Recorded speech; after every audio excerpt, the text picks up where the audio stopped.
Bismillahirrahmanirrahim. Assalamualaikum warahmatullahi wabarakatuh.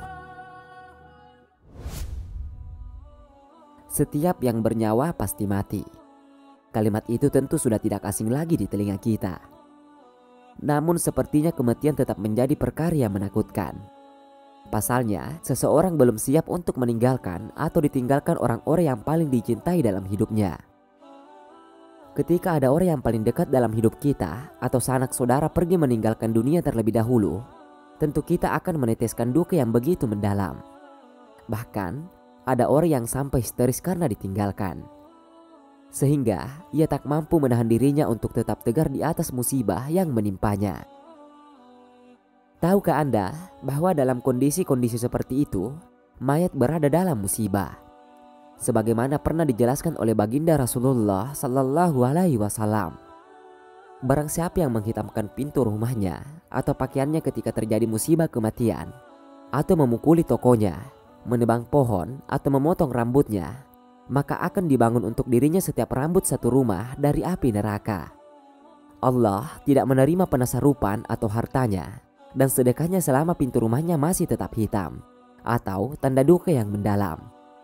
Allah juga akan menyempitkan kubur si mayat, akan menguatkan hisabnya, dan si mayat akan dilaknati oleh seluruh malaikat yang ada di langit dan di bumi. Akan ditulis pada diri si mayat 1000 kesalahan dan dibangkitkan dari kuburnya dalam keadaan telanjang.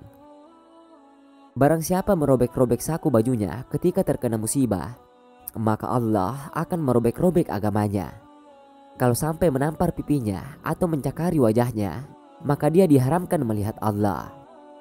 Dalam hadis lain dijelaskan, ketika anak Adam meninggal, lalu ada jeritan di dalam rumahnya, maka berdirilah malaikat maut di pintu rumahnya seraya berkata kepada mereka, "Jeritan apa ini? Demi Allah, aku tidak mengurangi umur salah seorang dari kalian, tidak mengurangi rezeki kalian. Aku juga tidak menganiaya salah seorang dari kalian jika jeritan itu disebabkan olehku. Aku hanyalah seorang hamba yang diperintah. Apabila jeritan tersebut disebabkan adanya kematian, maka hal itu adalah sesuatu yang terpaksa.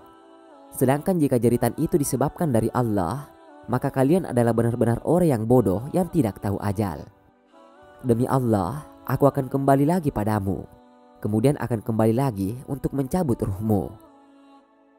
Ini adalah suatu pelajaran penting bagi kita yang masih diberi kesempatan hidup oleh Allah.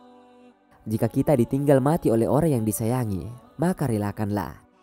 Ridhoilah terhadap qada dan qadar Allah. Semua yang terjadi tidak perlu ditangisi, apalagi histeris, dan melakukan hal-hal yang bertentangan dengan syariat Islam. Bersedih boleh saja, tapi janganlah berlebihan, karena hal itu hanya akan membuat mayat mengalami masalah.